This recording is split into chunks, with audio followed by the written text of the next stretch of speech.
Hey, buddy. Hey. What's going on? What's going on with you? No Surprise entrance? No pyrotechnics? No pyrotechnics? Nah, dude. Nah, dude. I gotta do it for you? No, we cool. All right. We cool. Okay. We calm today. Okay. What's going on, y'all? It's another day on the Day One podcast. I'm your co-host, Anthony. Name in the bubble. Got my co-host, Kyle. Say what's up. What's happening, y'all? Are you sure? I don't like. Should we start this over? I don't like the energy. You got You're like because I know what's coming later on in the show. That's why.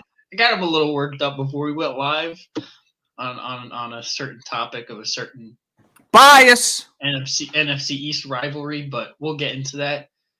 It is biased. But yeah, we'll get into that. We'll recap the Week 14 games, give our little quick analysis on that. We'll preview Thursday Night Football and the waiver wire. Some teams beefing up for the playoff run, and we'll look at the playoff picture. Should probably add that here to the banner. Mm-hmm. Loaded show. Loaded show, bro. Lots to talk about. Yeah.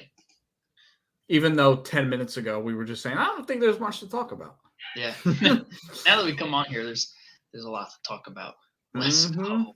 Let's get hype. Let's get hype. It's another day on the Day One podcast. Let's get hype. Sit your stupid ass down. Let's get hype. Sit your ass down. All right. Fucking break a window or something. Yeah, bro. Yeah, run through a wall. Yeah. The beard getting long. Yeah, bro. Yep. It is indeed that time of the year. You know, it's winter time, cold. You got to keep yourself warm. Yeah, dude. Yeah, mine was pretty long. So I'll shave the mane eventually. The mane will shave eventually. I was participating in No Shave November, so it was pretty long when I got my cut. How far into No Nut November did you get? No Nut November? Yeah, how far did you get? 2 days. Shout out to Mrs. Shat at. We lose it every year, and that's okay because listen, No Nut November, in my opinion, is cult behavior, and that's what's damaging America. So I do not partake in cult behavior. That is what No Nut November is. We don't talk about No Nut November on this program. You brought it up, so I had to talk on it. All right, from now on, no more No Nut November on this program. Well, before we have no more, you got to answer the question too. Oh no, I didn't pass that shit. What are you talking about?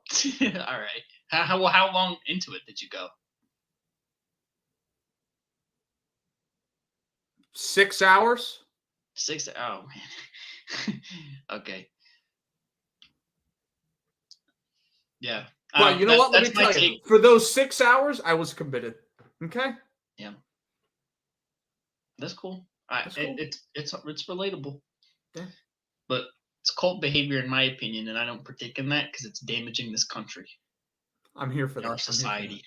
No more No Nut November on this program. We need to get a banner that says what is not allowed on this program. Brandon, get on that, bro. Yeah, we can't talk about that Philadelphia team in Colorado. Did I say Philadelphia team in Colorado? The football team in Colorado. We can't discuss that team. We're gonna have to discuss it when we. Well, you can talk about it. I don't talk about that team on this program. We don't talk about politics on this program. No. And now, No Nut November. Yeah, and all cult acts. Exactly, which it entails cult behavior. So. Yes. As for those reasons, we are no longer talking about it. Mm-hmm. It is what it is. Yeah. This is a sports podcast, not a cult podcast. I'm here for that. We can have a Day One cult. Day One cult podcast. It could be alternate channel. It could be what our beautiful people out there listening our people are called, the Day One Cult. I don't like that. I know, we got to get a name. It's our Day Ones. The Day Ones, bro. That's a good one. The It's Day One gang. Day One gang. Yeah. What do you want to talk about first? Let's talk about the free agency pickups. Okay. Well, there's a slew of waiver wire acquisitions. Particularly, probably most notably, T.Y. Hilton signing with the Dallas Cowboys. We all thought they were going to get OBJ, but they settled for T.Y. Hilton. And I mean, it's not a bad pickup. It's pretty decent. One guy's in shape, not coming off injury. The other guy is unquestioned. So, I mean, you take the guy that you know can play. Yeah. Mm-hmm. I mean, he also hasn't played in a while, so he'll need a couple weeks to get acclimated, but for sure they have a couple weeks. From what I'm hearing, though, his workout was spectacular. But again, it's not the same as being out in the game. So we'll see. Right. But no, I think that's big. That's what I said they needed. They needed a possession guy that can get the ball. You know what I mean? And I think T.Y. can do that because he's probably not that 4.2 that he ran out of college anymore. So yeah. Mm-hmm. Yeah, no, that's a good pickup. 4-time Pro Bowler. Yeah. It's decent. And it poses the question that, OBJ probably won't play this year. Probably not. Who will sign him in March? That remains to be seen. I think someone will definitely sign him. Yeah, I do too. Mm-hmm. I just don't. I didn't think after the whole Dallas debacle, I was like, he's not playing. He doesn't want to play. They're gonna wait till next year. Yeah, and it's better for his body. I mean, you know what I mean? Yeah. So. Yeah, and then as far as the Eagles go, their punter Aaron Sipos on IR, so they had to go get Brett Kern from the Tennessee Titans. Who's a Pro Bowl punter, isn't he? Mm-hmm. Yep, 3-time Pro Bowler with the Tennessee Titans. He's played in some playoff games, so he knows what that's all about. And we signed Anthony Harris back to the practice squad. No one cares about that. I do, because listen, he should be out there before Kayvon Wallace. I don't know how he made the roster over Anthony Harris. That guy is ass. Yeah, he's pretty. You're banking on youth, pretty much. Yeah, I mean, the problem with Kayvon Wallace is we drafted him in 2019. We spent a third-round pick on him, and just like the Arthega-Whiteside and Rager picks, we don't want to give up on a high draft pick like that.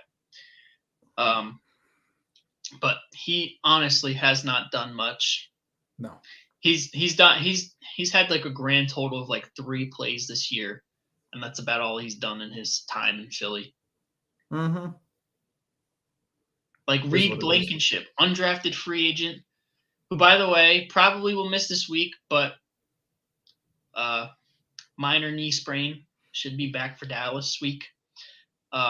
He's an undrafted free agent, and he's playing more meaningful ball than Kayvon Wallace, who's been in the league for 4 years, 3rd-round pick. Mm-hmm. It's crazy. Is what it is.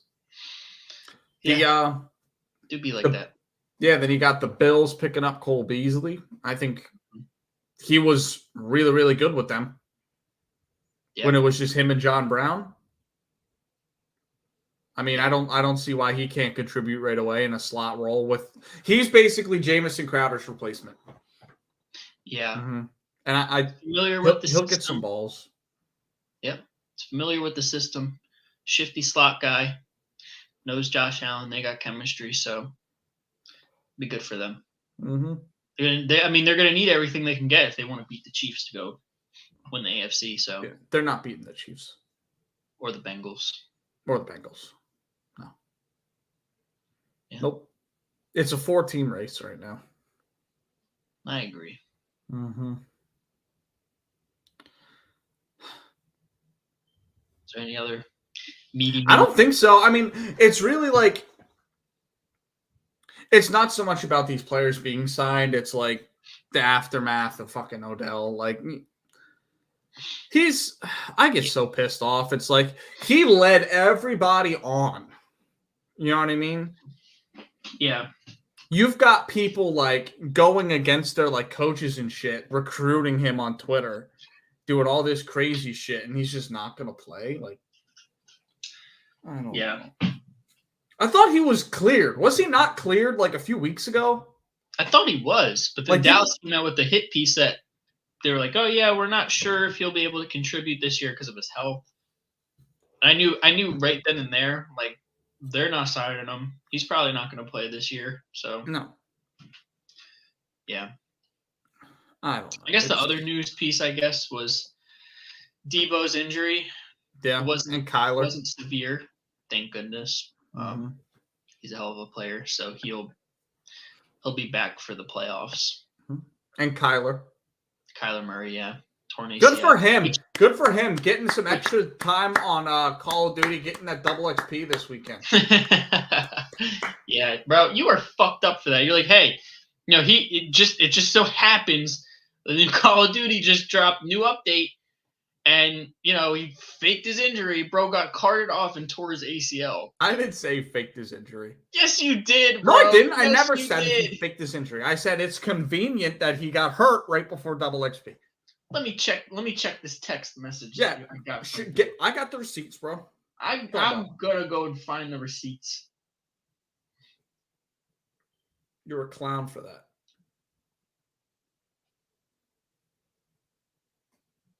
So Kyler Murray gets hurt 2 days before the new big Call of Duty update. Yeah, I didn't say he faked his injury. Gets hurt, bro. He got carted off. He got in the locker room, probably pulled out his switch.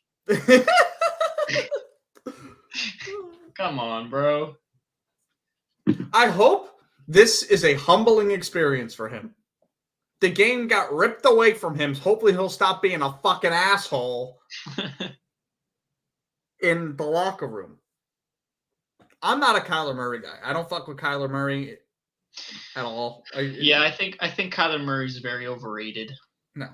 There are only 4 or 5 guys in the league at a time that are able to say whatever the fuck they want and get away with it. And right now, it's Tom Brady, Aaron Rodgers, Patrick Mahomes, Joe Burrow, Josh Allen. Mm-hmm. They're the only ones that can say whatever the fuck they want, and no one will care. Yeah. Nah, bro's trying to get Orion. Yeah, he's trying to get the Orion camo. Yeah. Oh, my God. But, yeah, that's pretty much it for free agency. I mean... And, you know, I hope Kyler gets healthy. Hope he gets healthy fast. I just get worried, you know, these types of injuries with guys that focus more on their athleticism. You know what I mean? Yeah. It's a steep slope. On their COD levels. And this basically takes them out of contention next year, too, because it's late in the season. So, yep. Not that Cliff Kingsbury is going to be the coach next year, but. No, I mean he's definitely one of the coaches that are on the hot seat. I mean, you heard it from Kyler, Mr. COD himself. He's like, look, game plan he's got going right now is fucked up. Yeah, I hate. That's one of the reasons I don't like him is because it's just like, bro, keep the shit in the locker room. Yeah. Mm-hmm. I mean, yeah, it's a story. It's something to talk about in the pod, but like, I'd rather not have to talk about that kind of shit. Yeah, bro. I'd rather sit here and give flowers for an hour and a half rather than have to talk about this stupid shit. Yeah. No, I agree. Mm-hmm. It's like drama. That's cool. That's all. Yeah. It's cool though. Yeah. All right, let's look into some of these games. All right. I'm gonna recap the Week 14 proceedings. Many interesting ones here. Did you take our picks down? Nope. No. All right. Well, we'll just go through like was none of our business, I guess. So first game here, we got the Rams pulling off a massive comeback on Thursday Night Football against the Raiders at home, 17-16. They were down 16-3 at one point. Yeah, like 4 minutes or something like that. Yeah. Baker Magic struck. Bro, that was one of the most impressive things I've ever seen on a football field. Yeah, he was on one. The commentators for the game were in LA before Baker was. Wow. That's how crazy it is. He flew in Tuesday night and played Thursday night. And won. And played well. He did. Mm-hmm. And on top of it, it's not even like he was prepped to start anyways. He didn't even start. Yeah. It was Wolford. Like that is incredible. To not, number one, even if he was there for 3 weeks, to pull that off with the roster that's on the offense right now, I'm sorry, Ben Skoranek is not anything. And Van Jefferson is a mid. You know what I mean? OBJ. No, like they've got nothing. Cam Akers was giving them nothing on the ground either. And Baker drove down a field, brought him within a tud, and then the longest game-winning drive in NFL history. You can't make this shit up. By a quarterback that arrived in city 48 hours ahead of when he plays. Like, I bet you money he knows 75% of the names in his wide receiver room. Yeah, he's just like, man, well, this guy looks open enough. Oof. Yeah. This guy, I don't know who the fuck he is, but he just beat him one-on-one. Oof. Yeah, like you don't know receivers' tendencies, you don't know their speed, where you have to place the ball based off their speed. Like, oh man, they're playing press coverage on this guy. I don't know who the fuck he is, but and everyone knows, everyone knows McVay has a complicated ass offensive system. And he was able, and from all the reports I was seeing, they were playing like backyard football. Like they was calling out, and you run this route, you run that route, rather than running plays. Wow. On the game-winning drive. That is insane. They had no offensive line. The defense was giving them nothing.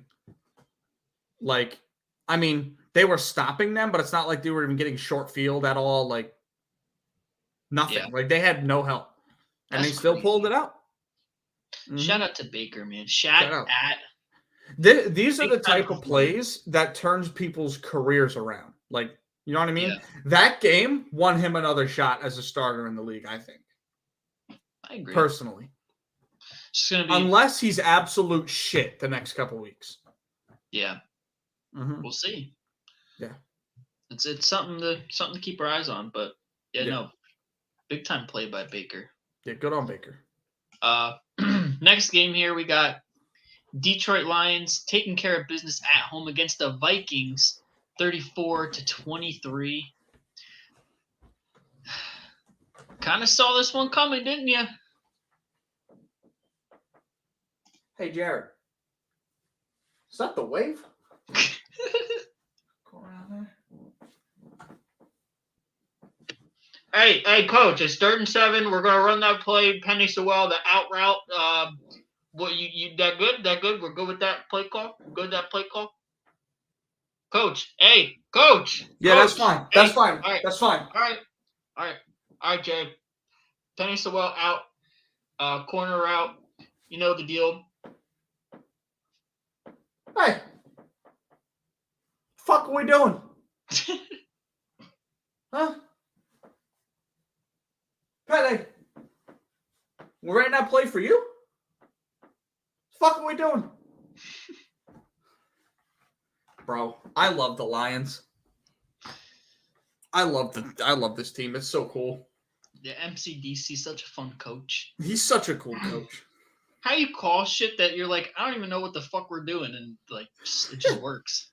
I'm sure a lot of shit happens like that in like every game for every team, but it's just like, hey, coach, should we run the fake punt on our own 27 in the 3rd quarter? Don't run it. Okay. The fuck are we doing? Why the fuck are we running it? Why the fuck did it work? I thought you said run it. No, I said don't run it. My little button wasn't working. Oh. Like, that shit's hilarious, bro. Oh, whoops. Well, it worked out in the end, didn't it? Mm-hmm.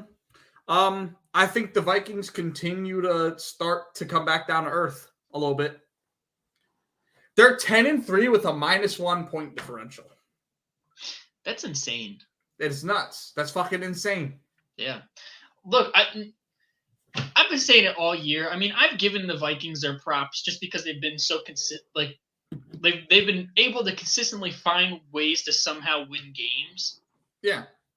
But like, I don't know. There's just something about the Vikings that like I don't know if I can just put all my faith in them to make a deep playoff run. And you know what? Some of it's recency bias with them losing, but I mean, like, they're 10-3. They're still a top team in the NFL. They can still give anybody problems on any Sunday, but like, they can be exposed. And division game in Detroit, shit like that happens. Yeah, you know what I mean. So, but I'm still. And Justin Jefferson had 223 yards. Jeez. Yeah, let me fact check that. Stat that 11 catches for 223. That is crazy. Shout out Jamison Williams. First catch was a touchdown and his only catch. Wide open too, might I add. Yeah. Bro, they've got a sneaky damn good receiving core. Yeah. Amon-Ra St. Brown. DJ Chark. Josh Reynolds is solid as a 4. Yeah, they're pretty decent. Pretty decent. Damn, bro. I tried to tell y'all in the beginning of the season about this team. And then I pulled back a little bit because it was like 1-6. The best 1-6 team you've ever seen. And then they support. That's what I said. Didn't I say that? We said that on this program. We did. Best 1-6 team I've seen. I said they're better than 1-6, and here they are, 6-7, bro. Here they are. All right. Yeah. Screw that. It's crazy. We'll get into the playoff picture here in a little bit, but they're right in the thick of it at 6-7. Yeah, they could give teams problems. Yeah, ain't no problem. Nope. Not for the Lions. All right, let me get the screen back. Yeah, pull that shit back. My bad.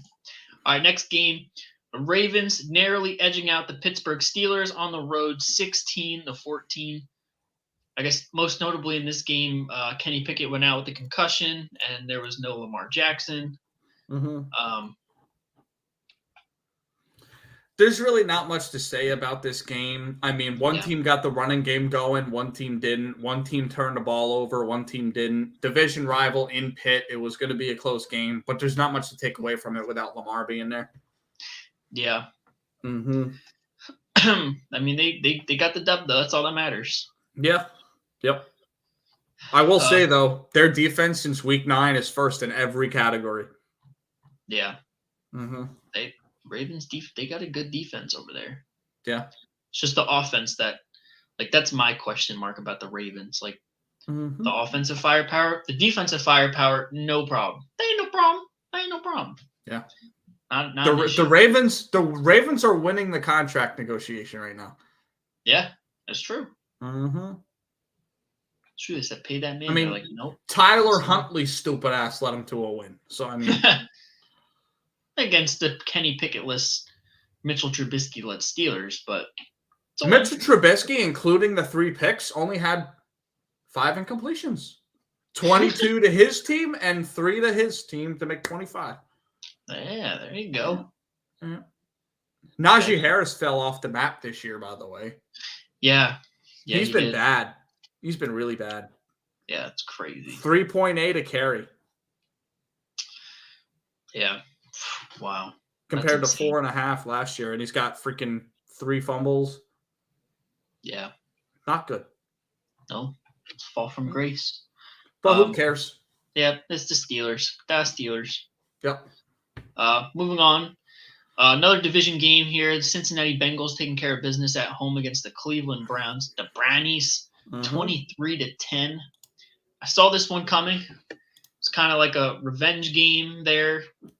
They got blown out by the Browns earlier this year. And Bengals are getting hot. They're peaking at the right time.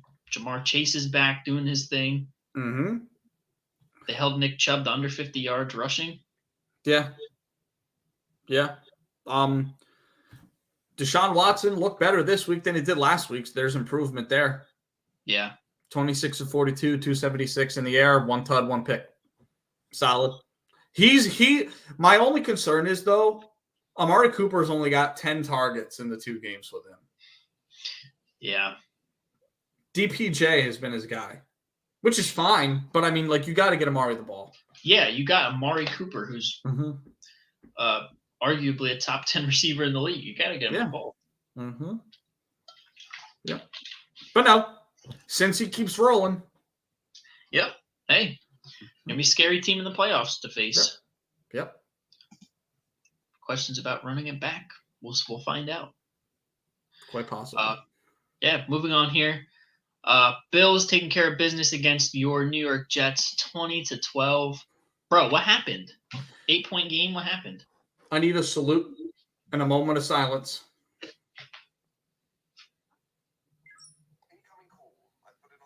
Rest in peace to Mike White, who died on the football field. And then came back to play some more football on the football field. And then died again. Thank you. Bro, did you see those hits? He's getting folded up like a. Did you watch them? Yeah, bro. Bro, like usually when a guy gets hurt in the league, you see him get hit, and it like takes a second for them to be like, "Holy shit!" This was instantaneous. Like, holy crap! I think my rib just went through my heart, out of my ass. Like that was wild. Like, and the reason why I'm starting to like him more and more and more is because not only did he come back twice, but after the game, he goes to the hospital to get checked out and before he gets to the ambulance, he puts out a quote that says, "You would have had to peel me off the field."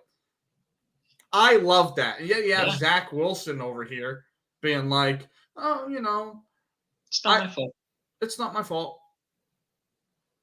I'm just trying to bang your mom. Don't worry." If Mike White gets a whole offseason knowing he's going to be the starter next year, I think he could be a franchise guy. Based off what I've seen. Like, and we've seen it. We've seen this before. Like, he's a big yardage thrower, right? And he does this. He's done it almost every game. Hasn't had a game where he hasn't thrown under 250 since he's been in the league, right? Yeah. This week, 78 quarterback rating and 27 of 44 for 268, no turnovers. So it's respectable. Yeah, it's respectable. When you look at coming in and out of the lineup, not getting in a rhythm, literally getting your rib cage shattered into 2 pieces. Like, I mean, it is what it is, but you don't guys that can play in this league throw for a lot of yards. Yeah. We see with guys that we think aren't going to work out, Justin Fields. I don't think Justin Fields is going to work out still. I don't care how many yards he runs for. You're not winning a Super Bowl that way. No. Mitch doesn't throw for big yardage, and here he is, a backup to a rookie who sucks. Like, you know what I mean? Like, huh? Daniel Jones, yes. Like, those type of guys aren't going to win you shit. Mike White throwing for 300 yards a game can win you games. You know what I mean? Like, and this game, it was 8 straight punts, 4 for each team. Mm-hmm. And again, Sauce, I want you to look at me right now. All right? Can you zoom in just on my face? I mean, I can do this. Okay. Listen to me. Quinnen Williams is the Defensive Player of the Year, and Sauce Gardner's the Defensive Rookie of the Year. I'll give you the Defensive Rookie of the Year. Quinnen Williams is the Defensive Player of the Year. I promise. All right. Okay? Okay. He's unstoppable. Ain't no problem. That ain't no problem. Dude, he's ridiculous. This week, again, 2 sacks, 2 tackles for loss, 4 quarterback hits. He's just been nuts, dude. I think he's got the most pressures in the league as a defensive tackle. This is Aaron Donald numbers. Yeah. Okay? Wow. He's got 11 sacks, 3 forced fumbles, over 50 tackles. 4 pass deflections, and a safety. And Pretty his good. quarterback, his hurry rate or whatever percentage, his percentage of plays where he gets pressure is at like 40%. That's the highest in the league by over 8%. He's been unstoppable. Ever since this man sneezed and then blessed himself and then thanked himself, he's been the best defensive tackle in football. Yeah, that's pretty good numbers. That's pretty good. He's going insane. Like, I feel like they're going to give it to someone like Matt Judon or Nick Bosa, or Micah, which is fair. Yeah. I get it. But like this, he has a case. If there were a most improved in the NFL, like an award for most improved, he would win it this year, and it wouldn't be close. But no, and also Garrett Wilson is winning Offensive Rookie of the Year. He's completely cleared. Like his odds on Caesars are starting to get to the minus, and when shit gets to a minus, it's a lock. So yeah. Yeah, bro. We might have 3 awards this year. It's pretty good. It's pretty good. I like that. We like that. You like that? No, like real quick. As to the game, better team won at home. Simple as that. I didn't expect to beat them twice this season. Yeah, but we've got to win 3 of the next 4 if we want a chance of making the playoffs. I was gonna say because we'll get into it in a little bit, but as of now, the Jets are out of the playoff picture. Yep, for now. And the Patriots are in. Yep. Actually, I don't think they are. I don't think they're the team that's in yet. They are the 7th seed. Are they? Okay. Yeah. All right, let's continue. It's crazy. Next game here, Dallas narrowly beating the Houston Texans at home, 27-23. Let's talk about it. Yeah, let me quote Dominic Toretto. Doesn't matter if you win by an inch or a mile, winning is winning. Yeah.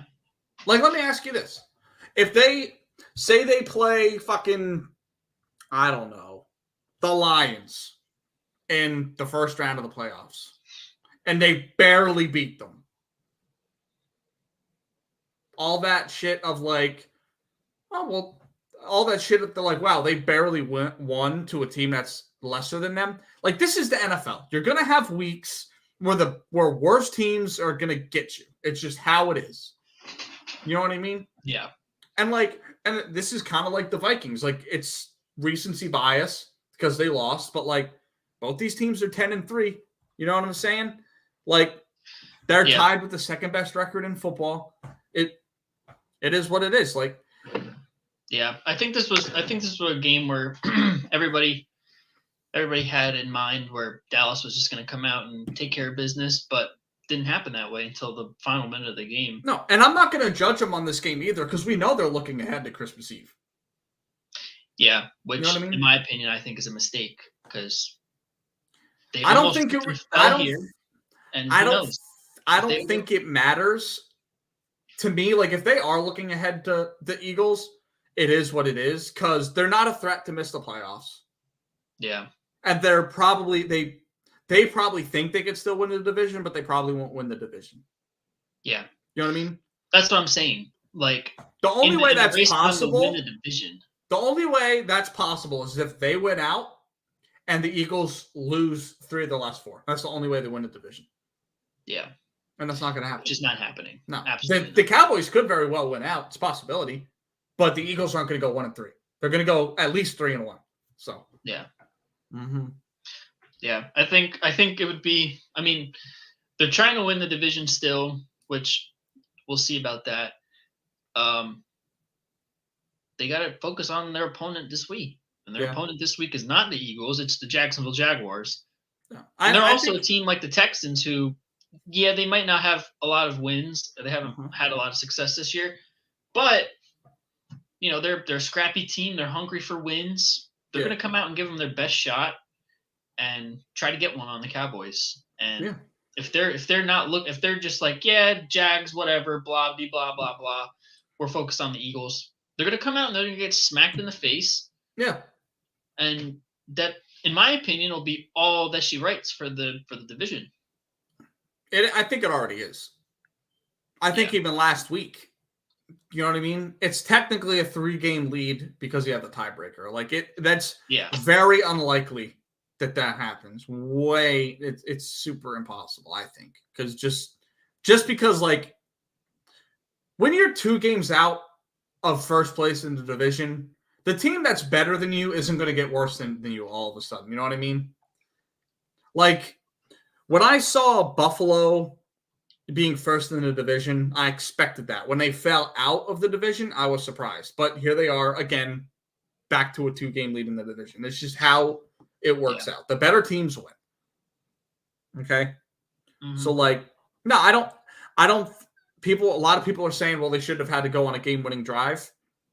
But you could also argue it just gives them more 2-minute reps. You know what I mean? Yeah. It is what it is. Yeah. I mean, we do have to talk about Dak Prescott, though. Yeah.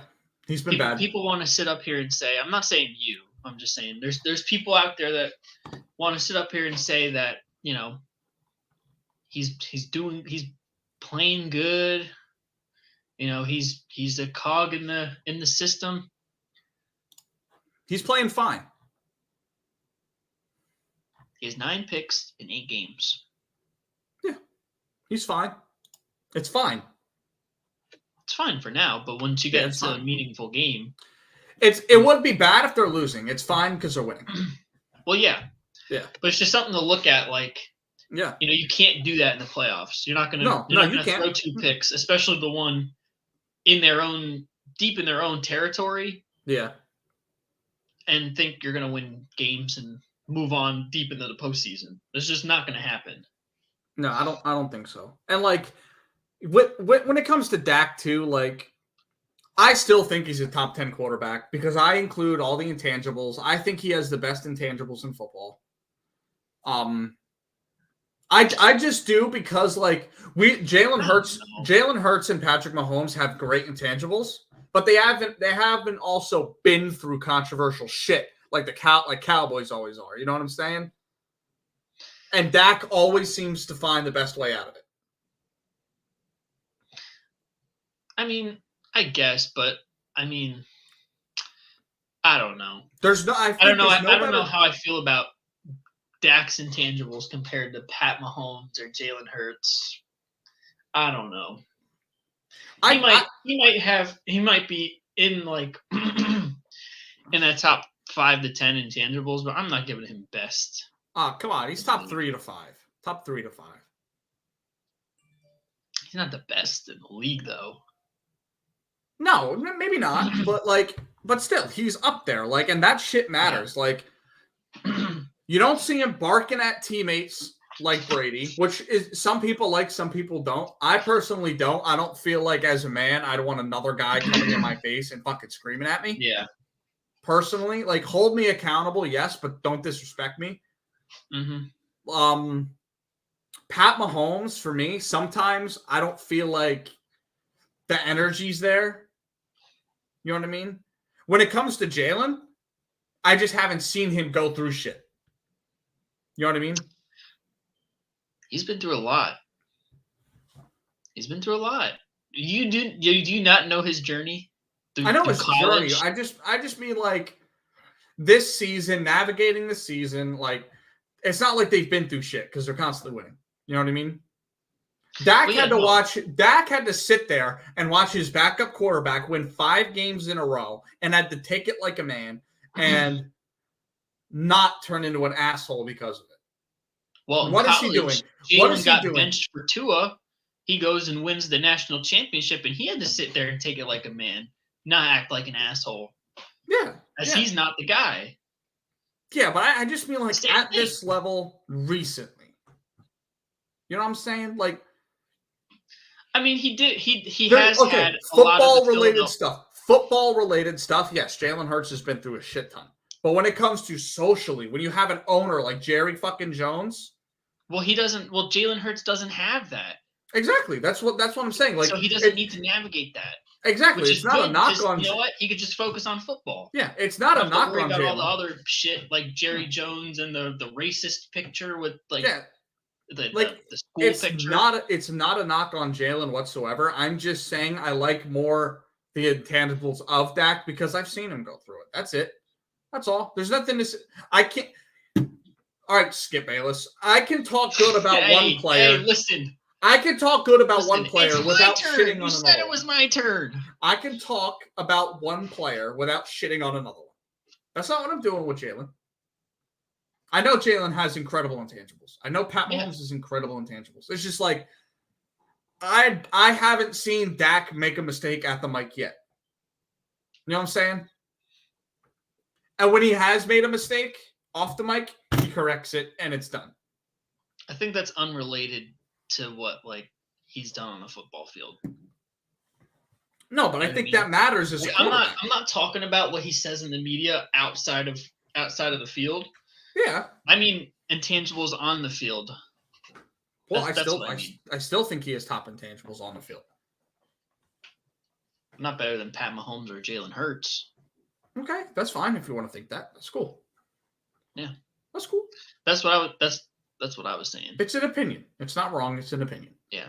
Some opinions are wrong. I just think as a passer, he's kind of regressing. I think so too. The decision making is just it's questionable. Yeah. It reminds me of Tua. What did he? No. His decision making is way better than Tua. At crossroads, as far as this, I mean, Dak's more consistent. Yes. But at times he makes questionable throws. He does. And so does Tua. He does. Mm-hmm. All right. Thank you. That's it. Yeah, that's fine. I don't know, but there is something to be said about who your quarterback is as a person. That matters a lot to me. That what I was saying earlier, that builds into my top 10. You know what I mean? Yeah. I mean, you gotta look at Jalen Hurts the same way, though. Look at it. Look at how he is as a person, how he talks in the media. How he leads did I say anything about Jalen Hurts? No. It's just about Dak being top 10. I know, but we were comparing Dak and Jalen. Yeah. And Pat Mahomes. Mm-hmm. So I'm just saying. Yeah. That's fine. All right, let's move on from this game. All right. Hold up. Spent way too much time on that game. Let's move on to your Eagles.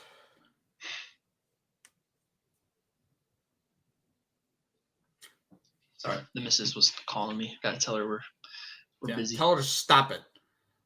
Stop it. Stop it. Stop it. All right, next game. The Eagles going into the Meadowlands, taking care of business against the Giants, 48-22 blowout. In my opinion, the most complete game from this team this year. And the game last week was a complete win against the Titans. This one was. I agree. This was great. You got. Let's see. You won the turnover battle. Time of possession. You ran the ball excellent. When you passed it great. 109 quarterback rating. Everybody on the team got at least a catch, pretty much. There wasn't it's a quality win. It was definitely a Miles Sanders game, but it didn't feel like that. It felt more of a team win to me. Looking back at it, 7 sacks, 3 pass breakups. Yeah, they played really. Yeah, they played really good on both sides. Oh, actually, all three sides. Yeah, and a solid average. They had a big kick return with Boston Scott. Special teams was incredible. Not one missed kick out of 8. Nope. Yeah, this was a complete win over a division rival on the road. Yeah, who was in the playoff hunt. Yeah, they've had quality wins themselves. I still think go in there and take care of business. I still think convincingly. I still think the run defense is a little iffy. You gave up 5 a carry, which you know what I mean. That can get you beat. Even if you take out the Tyrod scramble for 32, it's still 4.8. That's fine. Yeah, I was gonna say, come on, bro. That was that Tyrod in garbage time. Yeah. We had the second string in there. Yeah. So I mean, take that out. Still 4.8. Yeah. I think this could have been a closer game if New York committed to the run more because they were off balance again, more passing than running. But yeah. But no, this was a very big win for the Eagles. Yeah. Did they need the win? No. Is it a statement win? Yes, because you beat a playoff team by fucking 28. Yeah. Or whatever. 26. Only strengthens Jalen Hurts' MVP case even more. Yeah. I mean, he made some throws in this game. The third down, the Quez Watkins on the out. Yeah. I mean, what a throw. He had a free rusher in his lap. Yep.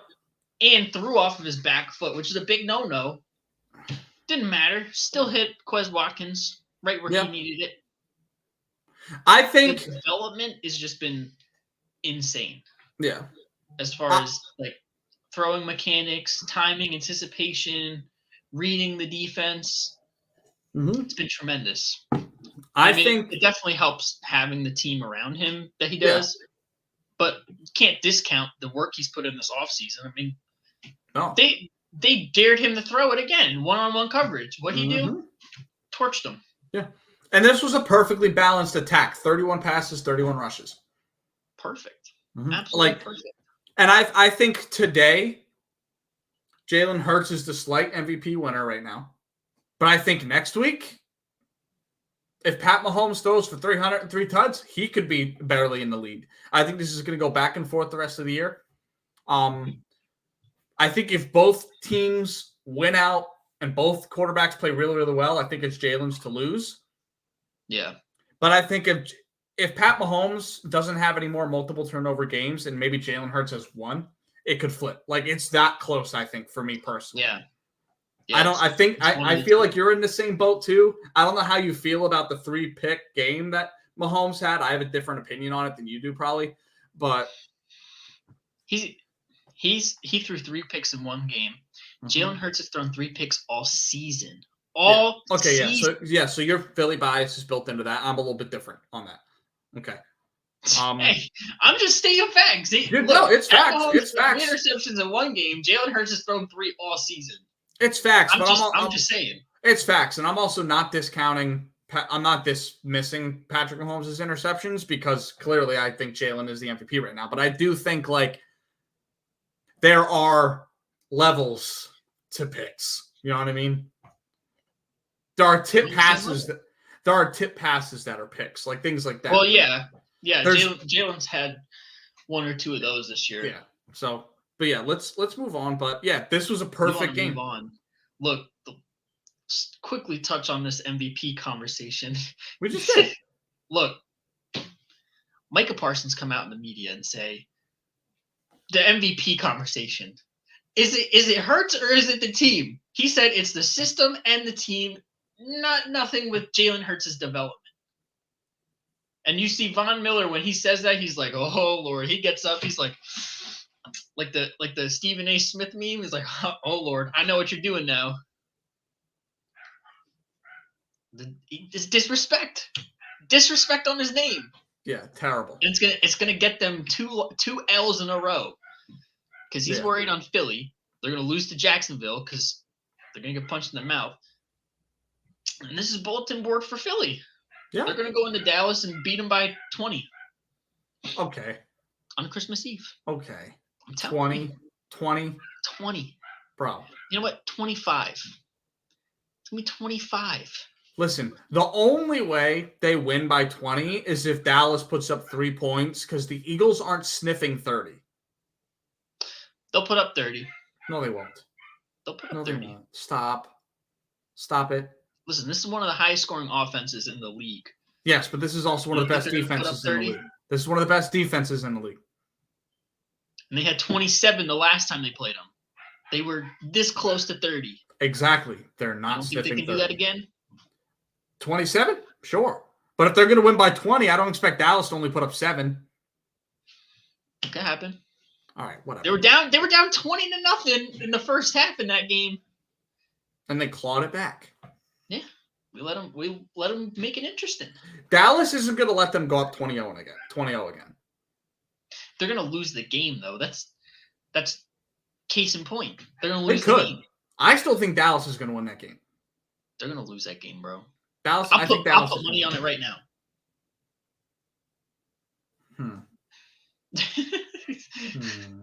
I'm telling you, bro. This is the last time. Look, they talk shit in the media the first time. DeMarcus Lawrence looked like an ass on the field. They made him look like a clown, like Clown Town.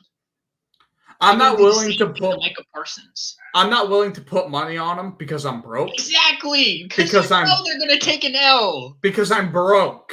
They're gonna take an L. They could. They could. They're gonna look at this disrespect and be like, get a load of this guy, Micah Parsons, talking all this shit. Micah who? He's a generational talent. Who is this guy? Huh? Who is he? That's enough. I'm just saying, bro. Disrespect is unreal. And then to mention Brock Purdy in the same breath about, oh yeah, well, Brock Purdy has all the tools around him. Why can't he be MVP? That's disrespect. Hey, bro. He's certified hating. Hey, Brock Purdy has a better win-loss record in his career than Jalen Hurts. Bro, he's hating. Yeah, a little bit. Shout out Philly Mike in the chat. The eyes. What up, Tell Philly Mike? my boy, he's certified hating. It is what it is, bro. He's certified hating. Dude, this is a long-time rivalry. Of course, one of the teams is going to say some shit. It's just how it is. The difference between the Eagles and the Cowboys is... Listen, if somebody on Denver said this about Patrick Mahomes, you wouldn't give a shit. You wouldn't give a shit. Kansas City fans would give a shit. I hate fandom bias. It's big hate. I hate fandom bias. Look, you're 2-1 here. Me and Philly Mike is a big hate. I hate fandom bias. This man tried to say that he's not top 5 in any statistical category. It's cap. He's just talking out his ass. He is. It is cap.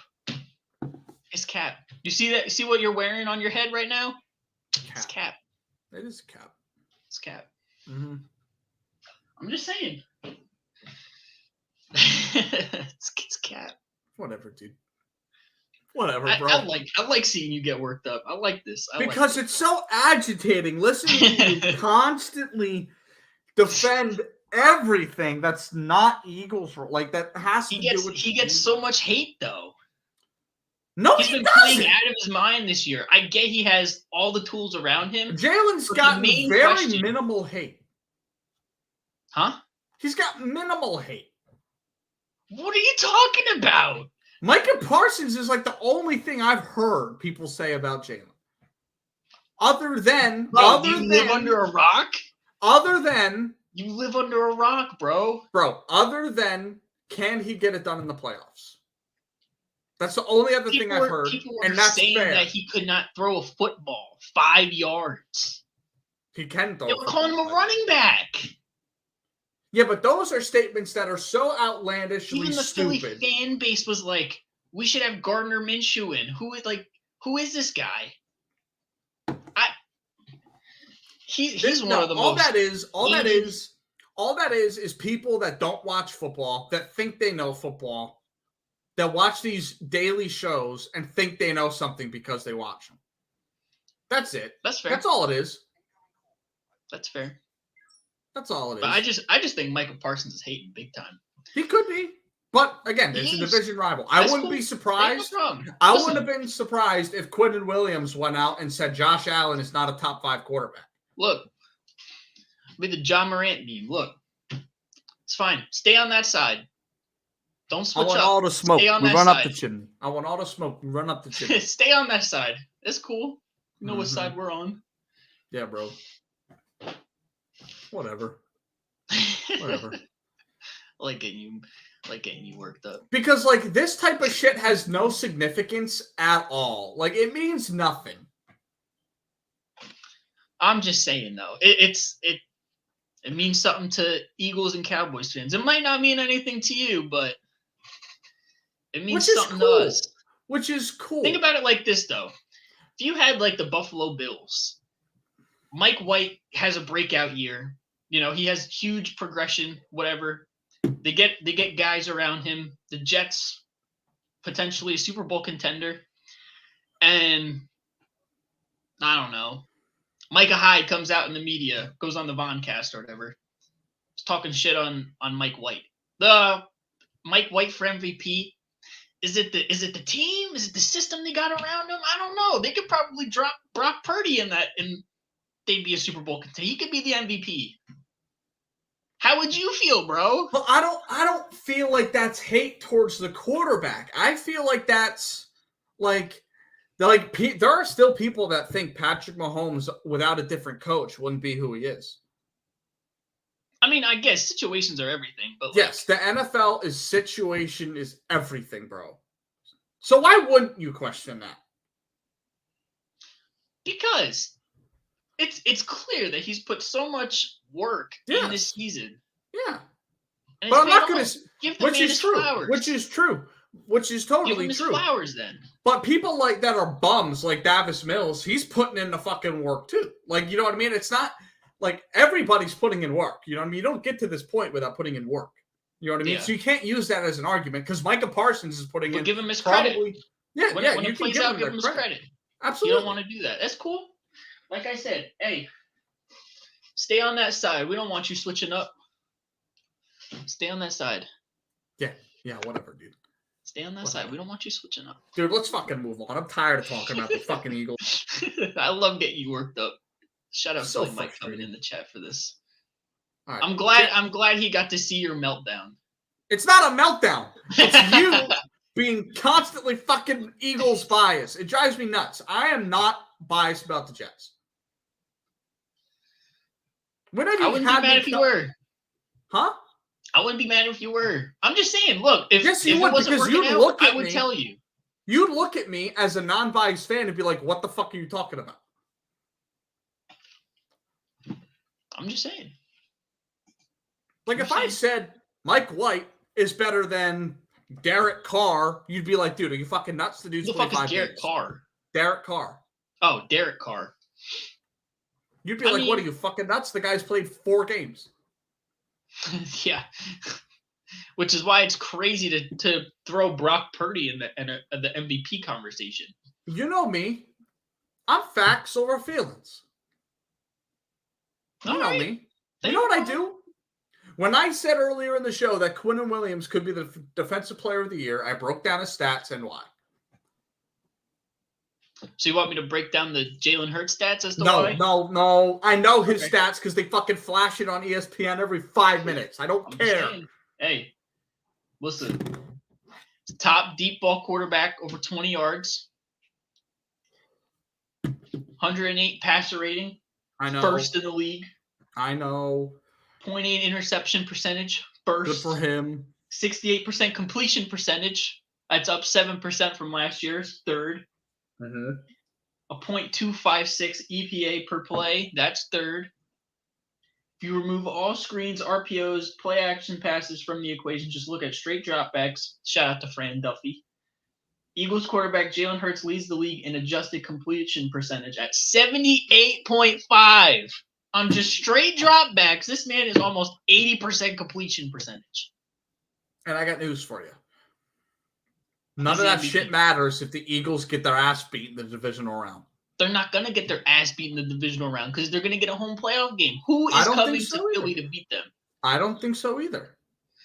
But I'm just saying, you better sit here and be humble as fuck if they lose. I will. Don't come up with some shit like AJ Brown. Listen, bro. AJ Brown didn't get called for a PI halfway through the second quarter. Okay? I didn't say that. I didn't say that when we lost to Washington, did I?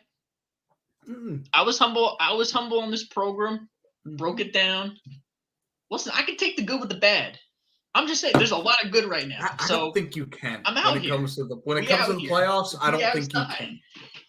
Listen, the quest for another one of these. Oh. Another one of these. Bro, Stop listen, it, bro. One's Stop good. it. I just need another. I'm gonna bust that thing into pieces. That's Next cool. game. I'm gonna get Next another game. one after February. Next game. I'm gonna get another one after February. No. Next game. I am, bro. I'm telling you. You're not. I am. Unless you want a Chiefs ring on your hand. Watch me, bro. Jags Titans. I'm telling you. Jags win by 2 tutties in Tennessee. Move on. Stick to the program. On the road, 36-22. That's an interesting game. Trevor Lawrence's best game as a pro. Yeah, not many people saw this one coming, me included. Nope. When we made our picks, this was one of the games I was just like, Titans 3.5 to kind of bounce back. I don't really care. The Jags, they're a hungry team. They got some talent. Yeah. They're gonna give Dallas fits next week. They really are. They are. Mm-hmm. Doug Peterson. I think they have the matchups defensively for their weapons. It's just a matter of if they can protect Dak, because they've got some guys, bro. I mean, Josh Allen, Trayvon Walker, Arden Key are all really good pass rushers. That's the thing. That's the thing that I'm sitting here like, yo, Dallas is looking forward to Christmas Eve. They got to worry about this team this week. The Jags, they got guys. You know what I will say though? That Texans game probably was a little bit of a wake-up call. Like, okay, let's try to, you know what I'm saying, reel it back in a little bit. Mm-hmm. So I don't think they, I don't know. I honestly think the game's a coin flip. I don't think it's like Jags are probably going to win. I do think it's a coin flip. Yeah, we'll see. Mm-hmm. So, yeah, we will. I mean, but no, back to this game, though. Ryan Tannehill continues to be mid, and Trevor Lawrence continues to show why he was the number 1 pick. Yeah. He's the first number 1 overall pick that's really working out since, Andrew Luck. Yeah. Mm-hmm. Quarterback. That's insane. Yeah. Shout out to Andrew Luck, by the way. The interview that he had with Seth Wickersham. Yeah, I loved him as a player. I wish he didn't retire. I get it. And I see you could tell through that because I'm a bit of a scholar and a charlatan, so I was able to understand that Oh, where are you now? Yeah, I was able to that's actually a hard read. That freaking what the article, that was a hard read. But I got it, and you could tell how much he struggled with it after he retired. Yeah. Because it's dude was one of the he was on maybe Patrick Mahomes level trajectory. Mm-hmm. Yeah. Yeah, he was a really good quarterback. I mean, he led the Colts to 2 AFC championship appearances. Mm-hmm. With his best receiver being T.Y. Hilton, who maybe was not a top 10 receiver overall. No, he was one of them ones back in the day. Yeah, I guess. T.Y. was one of them ones. Yeah. I hope he does well with the Cowboys, because I think, you know what I mean? Just because I like T.Y. as a player. Yeah. Mm-hmm. All right, well, next game. Kansas City taking care of business against the Denver Broncos on the road, 34-28. This one a little closer than I expected. They're blowing them out, and then Denver puts up 21 unanswered. Made it interesting. Russell Wilson went out with the concussion. Looked like he was in a freaking boxing match the size of the thing on his forehead. Yeah.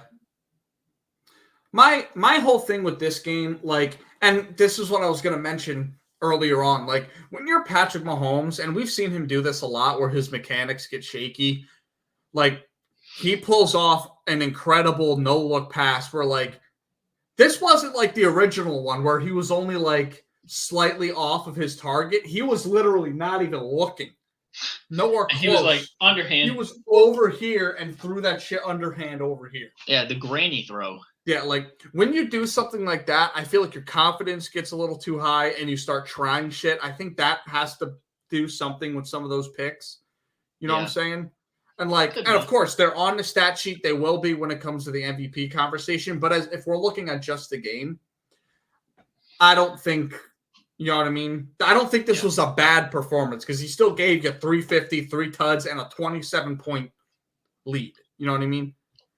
And again, that Broncos defense is nuts. Like, I could have seen this game being like that if, like, I don't know. Like, it's weird. Like, yeah, Denver came back into the game, but like knowing how spotty the Chiefs defense is, knowing that Russell Wilson is still Russell Wilson, they've got talent over there, and their defense is really good. I'm not surprised the game was as close as it was, even though they were up 27-0. You know what I mean? It's not like Patrick Mahomes had a bad game. He gave them a 27-point lead. So like, I can't sit here and say like, oh, Patrick Mahomes needs to be better. He just needs to be more checked in when he's doing crazy shit. That's it. Yeah. Mm-hmm. Yeah. I mean, I'm still waiting on the behind the back pass though. Yeah. Yeah. If he pulls that shit off in a game, Lord have mercy. They're trying to get him to do it too. I know. And when he does, bro. Oh my God. Just on like a scramble to the left, just. Not even like he's like they're on the 8-yard line and he's getting fucking rushed to the sideline and he's got freaking Juju coming across, right? And he's got the safety dropping up to protect the quarterback run, just quick whoop behind the back. Yeah. I can see it. Like there's opportunities for it. Yeah. I would love to see it. There's no style points for completion, so no. You may never see it. But it's definitely an MVP bolster. That's for sure. That's for sure. Yeah. Mm-hmm. But no, I think if you really break this game down, you can see where it's like, oh shit, they escaped with one. But at the same time, it's like when you're up 27-0, people aren't locked in. It's the regular season still, division matchup. You own this team. Patrick Mahomes is 10-0 against this team. Like, yep. You know what I mean? You do check out a little bit. It's just the nature of the game. Yeah. You know what I'm saying? Which is fine. That happens. Yeah. I've been there. I know. Mm-hmm. And plus the lead that they have on the division, it's not like they're in threat of anything other than the 1 seed. But I personally don't think they care that much about it because they know who they have. So yeah. I don't think it matters that much anyway. No, because I don't think Buffalo has the cojones to beat them in the playoffs. So I agree. All right, next game. All right, moving on. The Carolina Panthers going into Seattle, upsetting the Seahawks 30-24. I told you Gino was shit. The Panthers are the other team where it's like, yeah, they're in the sweepstakes for the number 1 overall pick. They're in the sweepstakes for that 7th and final playoff spot. Yeah, they're only 1 game out.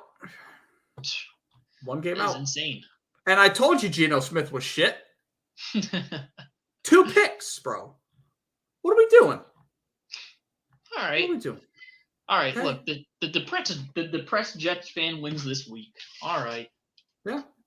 I mean, as all things should be, Geno Smith is no longer the leading vote getter for quarterback in the NFC. So.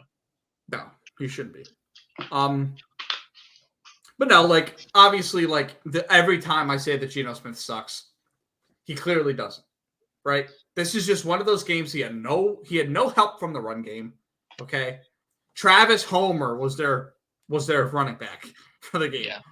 You know what I mean? Travis Homer's been on that team for like 6 years, and I think I've seen him run maybe 5 balls. Like, he's not a bad player though. No, he's not a bad player, but he's not a guy that you want to rely on. Yeah. You know, I think, and Carolina had a running game going. 46 carries for 223, 2 tuds, 5 a clip. Like, it's just one of them games. Yeah. No, you're not going to win them all. Seattle's finally they've regressed a bit. They're 7-6, which is where I figured they'd finish, even with their hot start. In the beginning of the year, I would have thought they would have been 3-14, but once we saw the progression. Yeah. But no, I think, and plus, it's not even like he was throwing ducks. I saw the picks. 2 Really, really good corners got him. They beat the receiver to the ball. J.C. Horn, who's unbelievable, and C.J. Henderson, who was a first-round pick. Like, these guys have talent who are picking them off. Yeah. Yeah, it's just one of them games, Again, shit happens. Yeah. And when your defense is letting Sam Darnold carve you up, it is what it is. Another former Jet right there. Yeah. Yeah. It's all right. You got your guy, Mike White. You all right. Mike White's the best quarterback we've had since Testaverde. Yeah. So. All right, moving on. 49ers dismantle the Buccaneers at home, 35-7. Put Tom Brady in a pack. Yeah. I'm not surprised. No, I'm not surprised either. Shout out Brock Purdy, though. I mean, yeah. I feel like at some point we have to start talking about like how Micah was talking about Jalen. We need to talk about this with this fucking team. They've had Jimmy Garoppolo. It's clear to me that he wasn't winning them games. Clearly. You know what I mean? You hold the greatest quarterback of all time to 7 points with those weapons. And they're healthy now. They're healthy. The Niners, yeah. No, I mean the Bucks. Oh. Yeah, but they haven't been the same this year. No, they haven't. Regardless of But I'm just saying, like, this team should at least be putting up some points. You know what I mean? And they're doing nothing. And it's not like San Fran's secondary is that good. Yeah. It's really their front seven that's just clear-cut best in football, no debate. And it's not close. Front seven. Total defense, the Eagles have a conversation because their secondary is so good. Conversation? Yeah, they have a conversation. I think they're better, but that's front seven. Front seven, it's a conversation. Bro, Fred Warner is the best linebacker in football. Nick Bosa is probably the premier pass rusher right now. Yeah. Drake Greenlaw could be a Pro Bowler as a main guy on other teams. Like, yeah. I mean, both these teams have depth at their front seven. Yeah, even like they have a rotational pass rusher, Samson Ebukam. He's solid as a rotation. He's one of the best rotational pass rushers in football. Yeah, like there's a lot to be said about that front seven. It's unbelievable. Yeah.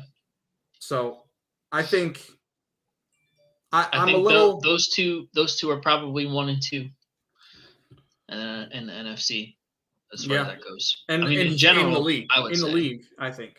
Yeah. You got to think though, if they can stay healthy, they could possibly have a 2017 Eagles-esque run in them. They could. I mean, the only thing standing in the way of them is the Eagles themselves. But especially because Brock's given them what is it? I mean, fuck. He threw 78% completion, 185 for 2 touchdowns. Yeah. Yards per play was high. You know what I mean? 134 passer rating. This was Christian McCaffrey's coming out party, I think. He finally got like big yardage on the ground with them, which I kind of expected him to at some point with how their line is. Well, Tampa Bay's run defense has been piss poor this season. Yeah, it has. But I also don't expect them to give that up just because of their talent on the defensive line. They've got talent. Well, yeah. It's just, Akeem Hicks, William Golston. Not the same as they were the last couple of years. Nope. Yeah, it's crazy. And to think, they might very well get a provisional playoff spot. Yeah. But that division heats up now. I mean, you got the Panthers in it, the Falcons in it, even the Saints are in it. Yeah. Which I don't want them to be. I want them to be out, bro. I need this top 5 pick. Mm-hmm. My favorite thing to do on Twitter is clown the Saints fans. Yeah. About that. They gave us C.J. Gardner-Johnson and their first-round pick, which is probably going to be a top 10 pick. Yeah. Yep. I mean, own New Orleans. the teams that are really in the race, Carolina and Atlanta and Tampa. Tampa's got to play Carolina one more time, and they already lost to them. Yeah. They're not the same team. Yep. They have to play Atlanta again. They did beat them, though. Yeah. And they still have to play the Bengals, and then at Cardinals, which is not a pushover game, especially with how bad they've been. Yeah. You know what I mean? Like, you're talking about? Yeah, the Bucs. Yeah, they have to play at home against the Bengals. I think that's a loss. And then they have to go into Arizona. And I would say that's an easy win, but the Bucs have been so bad that, like, them and the Cardinals kind of on the same tier. Like, yeah. So that's not a pushover game. Like, because of how bad they've played, none of these games are pushover games. You know what I'm saying? Like, yeah, they're must wins. If we're talking about the Chiefs playing the Cardinals, that's a pushover game. But, like, yeah, the Bucs aren't there yet. And if we look at, like, Carolina's remaining schedule, at home against the Steelers, I think that's a win. At home against the Lions, could be a loss. At the Bucs, coin flip. At the Saints. Yeah. Could also be a coin flip. Coin flip. And then Atlanta, at the Saints, at the Ravens. If Lamar's back, it's probably a loss. And then they still have the Cardinals and then the Bucs. Yeah. So, I mean, like, it's Tampa Bay's got to win some games here. Yeah. Yeah. They have to. I think Tampa has to at least beat the Panthers and beat the Cardinals. At least. They need to finish 2-2 specifically with those wins. Yeah. So, it's looking bleak. But it is. Mm-hmm. We'll see. All right. Dolphins, Chargers. Chargers take care of business at home, 23-17. Herbert had a game, didn't he? Yeah. I'm glad the two Justin Herbert comparison conversations are dead now because that was stupid. Yeah. I mean, Justin Herbert has accomplished nothing, but we see his talent. Yeah, he's got a lot of talent as a passer. Mm-hmm. Yeah. There's not much to be said about this game other than Chargers continue to hold on to that 7-6 spot right now. As it makes the implications in the playoffs more interesting, which we'll get into. Mm-hmm. Just tightens the race up even more. I mean, Miami. Here's the thing. Miami plays Buffalo this week. Yeah. In the cold. Yep. Which and they had heaters in the Charger Stadium. Yeah, 55 degrees out. And they have heaters. Like, if there's supposed to be like 7 inches of snow when they play. Yeah. I mean, it's supposed to be supposed to be in the teens. Like, speed at the receiver position means nothing when you're playing in the snow. That's why Calvin Johnson's one of the greatest players in snow, because he's a jump ball getter. That's why Julio is one of the best snow players. Yeah. Because he can get up and get the ball. Miami Dolphins offense is so their region. It is. It fits Miami perfectly. Yeah, and I'm not confident that they can go in there and trust Raheem Mostert to carry the load. You know what I mean? Well, yeah. He has done it, but I don't think that's the game plan. I don't think you can go in there and expect that out of Raheem. You know what I mean? You could get it, but I don't think you go into the game saying, like, look, Raheem, we need $110 with a tud on 20 carries. Yeah. Like, we need that. I don't think you can get that. Yeah. That'll be interesting. Yeah, I think that's probably a loss. And if the Jets win this week at home against the Lions, we take over the Miami spot because we have the tiebreaker. So it's all this could go to shit. Yeah. So we'll talk about it. And we'll talk about it after this last game. But yeah, so many ways the cookie can crumble. Yep. Final game here, Monday Night Football. The Patriots taking care of business on the road against the Cardinals, 27-13. Yep. My takeaways from this game: this was a body bag game if I ever seen one. Just guys were dropping left and right like flies. Yeah, getting hurt, going in and out of the game. I mean, obviously we touched on Kyler Murray. They had another guy get hurt. Numerous Patriots guys got hurt. Devontae Parker suffered a concussion. Ramondre Stevenson was in and out of the game. Their corner also, I forget his name. Jack Jones. Jack Jones, yep. He was in and out. Yeah. I mean, the laundry list was pretty long. Like, as a Jets fan, I really want to see the Patriots lose. I get it. I feel that. Hang on a second. But, I mean, look, the better team won this game. Cardinals, in my opinion, are a dumpster fire organization right now. And the Patriots, they've kind of been back on that trajectory arc of rising. One of those teams that are peaking at the right time, and they got to get all they can. Yeah. Because when you look at this here, when you look at the playoff picture, which is a great segue in it.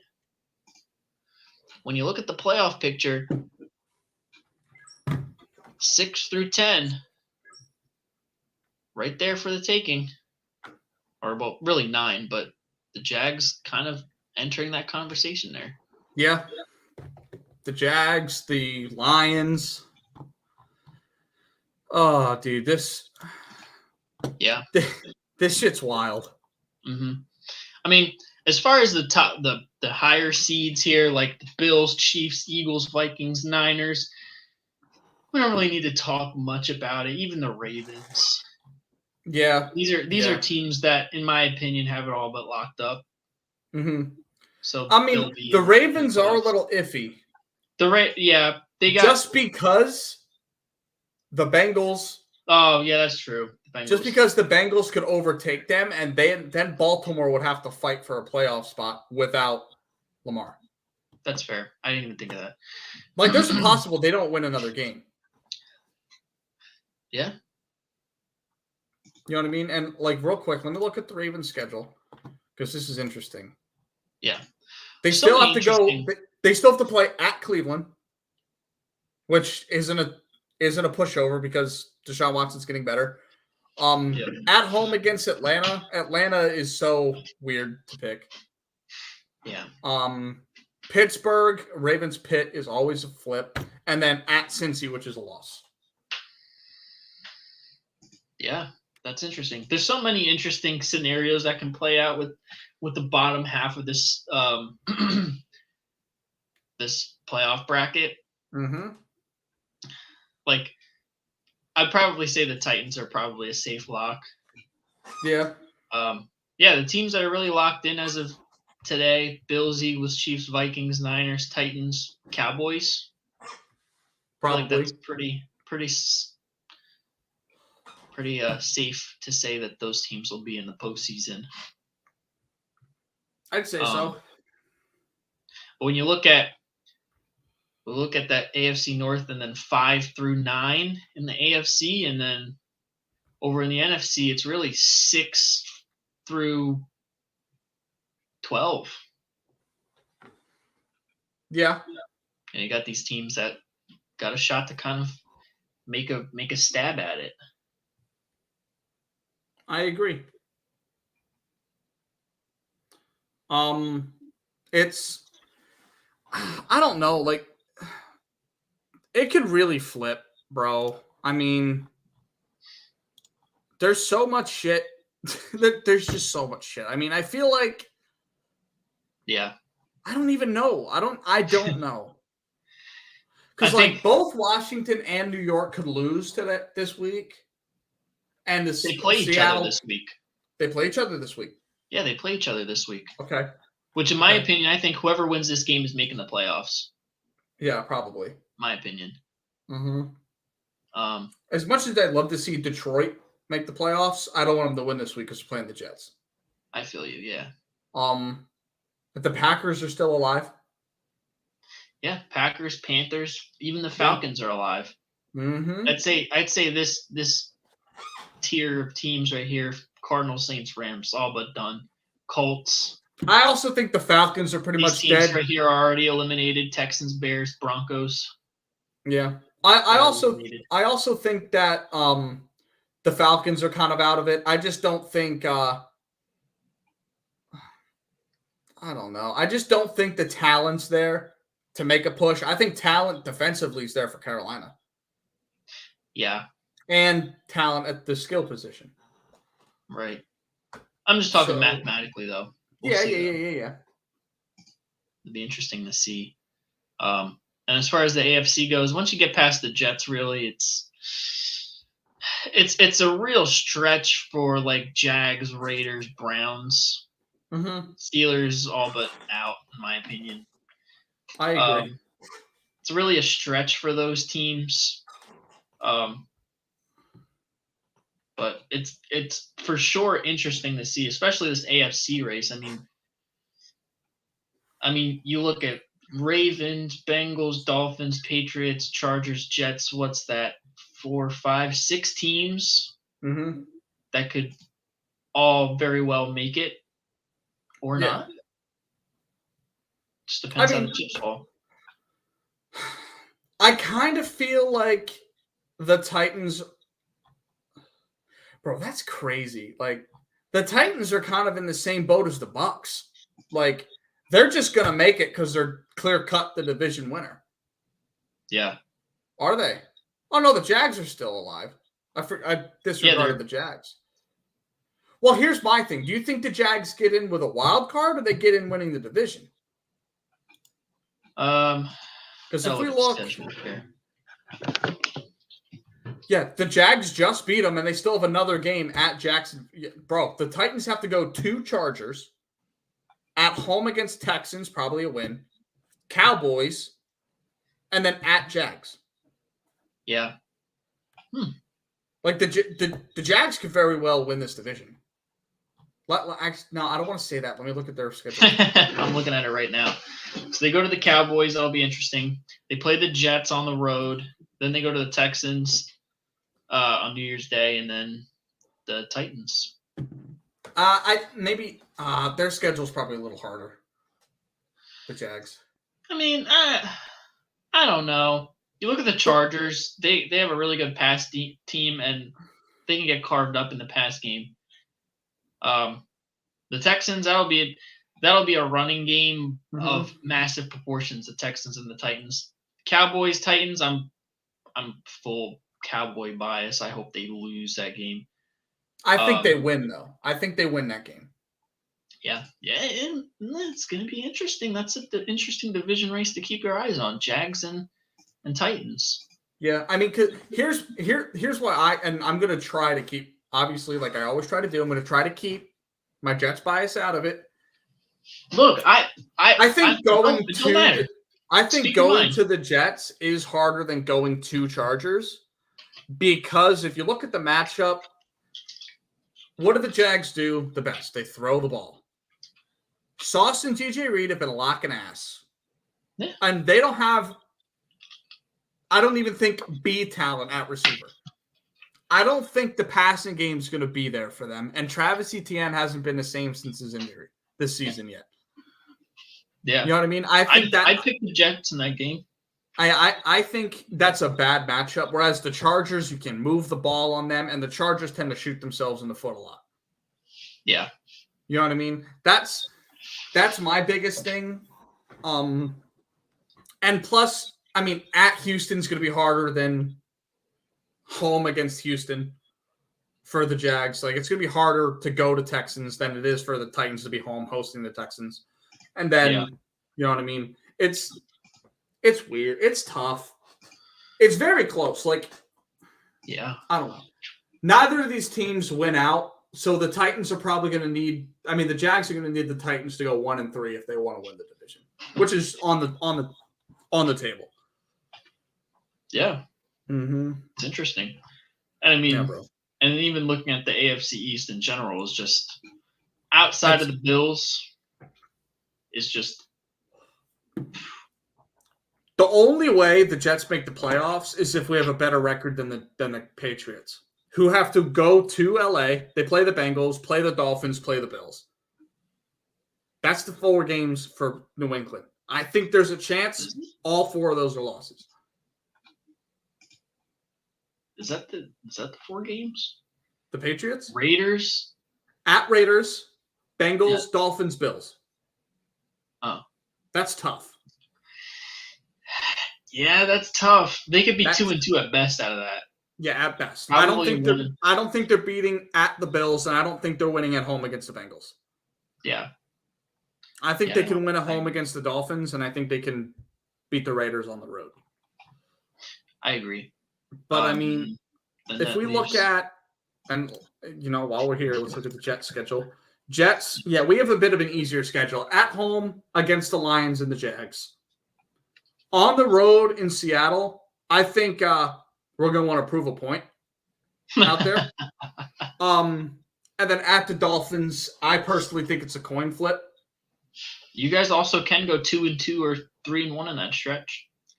You guys, and it's crazy. You guys sit right now at both at 7-6. Yeah, I That think would come our down to schedule's a hell of a tiebreakers, lot. and Our Patriots would have schedule's a it. hell of a lot easier than the Jags. Yeah, I mean, yeah. not the You guys Jags, would the have to Patriots.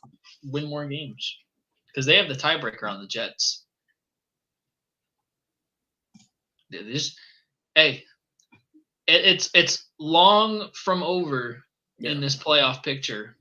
Mm-hmm. Forgot to change the thing, but that's cool. My biggest thing is like, I think our biggest competition is probably the Chargers. Because I think the Patriots fall off no matter what.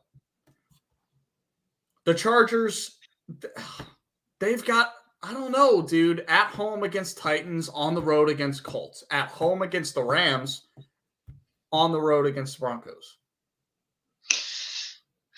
That's another one. They could be 2-2 at the end of that stretch.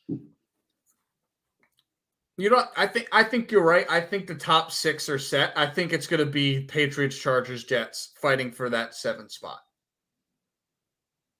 And I think the Jets have the easiest schedule the rest of the year. But we also have a quarterback who's playing without a spine. Yeah. That's crazy. Yeah. I don't know. It's a beautiful thing to watch. I'm excited to have something to root for as a Jets fan. But I think no matter what, this is a successful year. I agree. It's something to build on for next year, and you guys will come back even stronger. Our defense is only going to get better. If not, stay the same. Because everybody's coming back. And I think CJ said earlier in the season he's willing to come back, and we're not going to pay him what we did the first time. So money will open there. I think we can let Corey Davis fuck off. Yeah. And keep Garrett Wilson, Elijah Moore, Braxton Berrios. I think we need a dog. And Breece Hall's coming back, and this team, you couldn't beat them with Breece Hall. Yeah. Bro, how much of a shame is that? Oh, my God. You absolutely hate to see injuries like that, man. You do. To a young, promising rookie. And, it sucks for me more, too, because, I mean, I want to look at some of their games. Yeah. Like, if we go through to this, let me see, your home.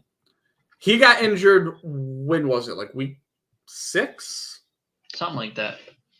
Let me look. Yeah, it was Broncos, right? He had 4 carries for 72 yards.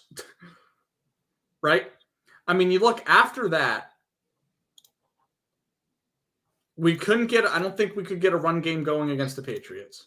No, we couldn't.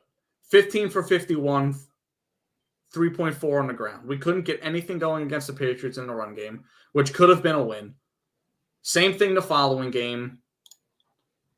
Like, we could have won a lot of these games if our run game was there. I mean, I like what we have in that undrafted rookie Zonovan at night. I don't know if you've seen his numbers the past 2 weeks. I haven't. I've heard he's been balling. I mean, even in the loss against the Bills, against a really good front, 17 for 71, 4.2 on the ground with a tud. It's pretty good. Mm-hmm. Might just be another Jets rookie to get the belt, Rookie of the Week. Yeah. And then I think at the Vikings he played well too. Yeah, 15 carries for 90. Yeah, we'll see. So, yeah, there's plenty of interesting playoff scenarios going on. As an Eagles fan, I'm glad, as of now, we sit the only clinched playoff spot. That's going to change this week, but we keeping on. We can just see how this unfolds with the rest of the league. Yeah. Mm-hmm. It's gonna be an interesting one for sure. This year Yes. It's been so unpredictable, so much parity. Everything's wide open, and you like that. You absolutely like that. Yes. All right. Let's preview Thursday Night Football quick before I piss myself. All right. So looking ahead, we got San Fran on the road going to Seattle. This is a big game. It's a big game. Yeah. Division implications. Yep. I mean, the 49ers could all but seal this one up with the division with a win. And the Seahawks are coming off of a kind of crushing loss, I'd say, to the Panthers. Yeah. One of those games where they probably should have won. They didn't win. Which is cool. They ain't no problem. No. The spread, the 49ers are 3-point favorites on the road. Which I think is about right. You know what I mean? You're not too sure what you're getting from Brock Purdy week to week. Right.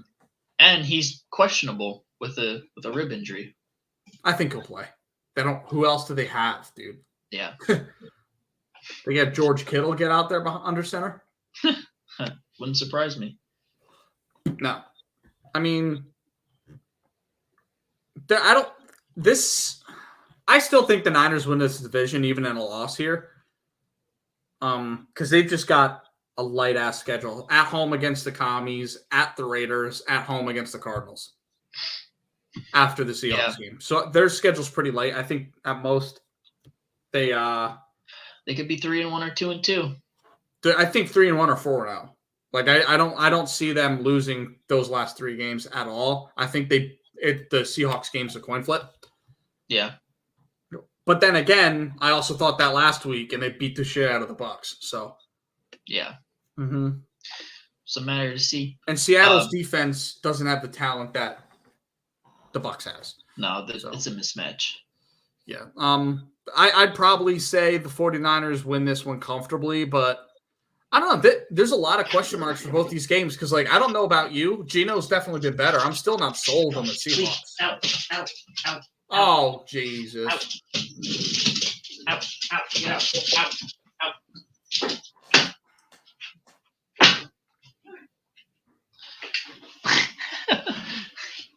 Rest in peace, Doge. He's been banned from Dave and Buster's. Yeah, we don't talk about him on this program. That's the new thing. The dog, not talked about on the program. Yeah, no. But like I was saying though, I'd like to say that the 49ers win this one handedly as well. Anything can happen though. This is a division game. Yeah. On the road, they're in Seattle. Mm-hmm. My whole thing is though, like I know what the Niners are going to bring. I still feel like I don't know what the Seahawks are going to bring. Yeah, that's fair. That's my biggest thing with this game. And going back to it real quick, looking at playoff stuff, like if Seahawks lose this game, they still can't jump into the playoffs. I mean, even if they win, because that Washington-New York game, even if one of them loses, they still have a better record. Yeah. So, like, it's tough. They've got to string together wins just because of that fucking tie that those two teams had. But I think this win could definitely open a lot of people's eyes to maybe Brock Purdy can pull this off and bring them into a potential Super Bowl run. Just because the talent is remarkable, and we have to consider Debo not being there, but I still think they have plenty of weapons, right? So, which is why I think the spread's probably a little tighter. Yeah, which is cool. Mm-hmm. And I mean, shout out to you for early in the year calling them out as a Super Bowl contender. You saw the vision. I don't make this shit up, dude. I'm facts over feelings. Simple as that. Should be a shirt. We should get a shirt made. Facts over feelings. Yeah, we should. That'd be dope. Facts over feelings. Day one podcast. Yeah. But anything else you want to touch on? Nah, bro. I think I hit on everything I want to. I want to touch on one more thing. What's with this agenda? Shams and K Adams, bro. Shams the Riz God. What? There's a clip going around of an interview with Shams and K Adams, and she made a joke to Shams about like, because he's so focused with work on his work and stuff, and as he should. He's one of the best, reporters out there when it comes to NBA. And she made a joke about like having kids with him or something.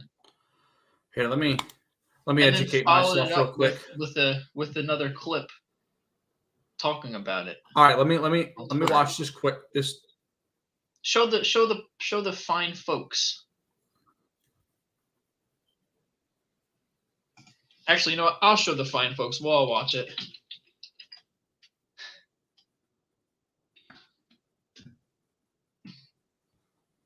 Damn. I just watched a 15-second clip. Yeah, that's kind of wild to me. I mean, shout out Kay Adams. You love to see a woman taking the shot instead of the guy. Yeah. But that's a little weird. It's a little weird. To a married man. I was gonna say. Isn't Shams married? I feel like she is. Trying to find it.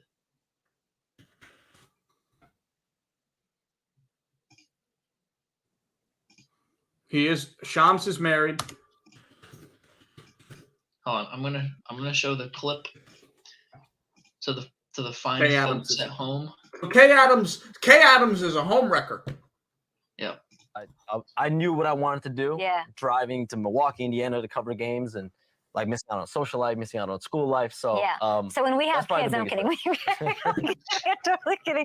When you have kids, I know obviously, but you're going to encourage like just follow your dream, like that follow would be your dream. advice. Hey, what did we say about this program?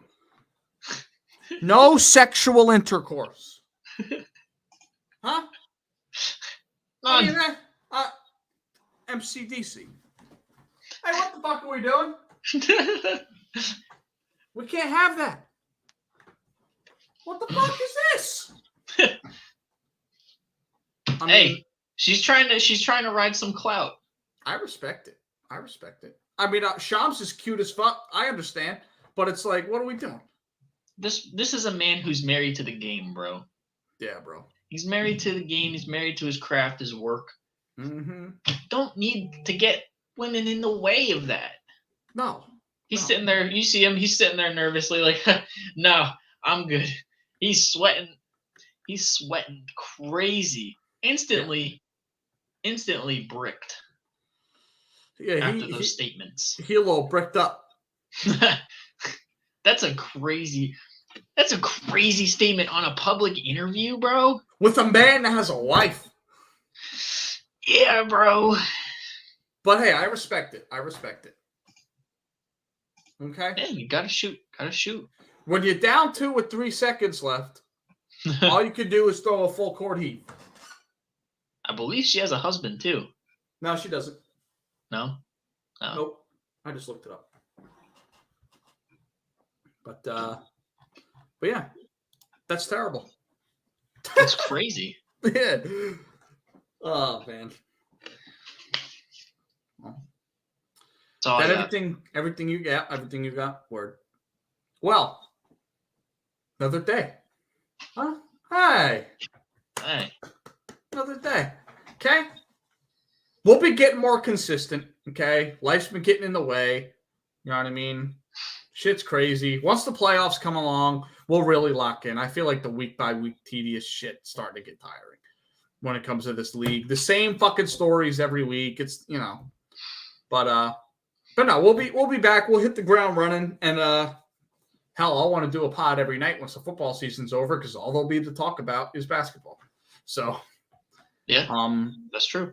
But yeah, thank you all for tuning in. Tell a friend, to tell a friend, to tell a friend. On a ship, on a plane, in space, wherever you're at. You know what I mean? Underground, wherever you're at. You can tune into the Day Well Podcast live on YouTube. Comment, subscribe, all that bullshit. Won't take it personally. I'll take it personally if you do. If you don't, you know, like it'll hurt badly. Like if I see that we have 6 views and not 6 likes, I'll probably die. Don't say that, bro. It is what it is. It is what it is. You know what I mean? Well, you got to put pressure on the fans. You know what I'm saying? Okay. We're in a pressure environment. Like the video, so our co-host here can't die. We're in a high pressure environment, giving ourselves to the internet for people to clown us for the rest of our lives. Okay? Yeah. So we got to put some pressure on the fans. Okay? Listen, if you like and subscribe to this video, I will be alive tomorrow. Yeah. Simple as that. If you like, subscribe, leave a comment, we'll do another pod. How about that? And you will also live tomorrow. But if I don't see one like, show's dead. Dead. Show's dead. Can't do it anymore. Rest in peace. Rip. F. But no. Do what you want. I don't really care. We'll catch y'all next time. That's my boy Anthony over there. And I'm Kyle. See y'all later. Peace.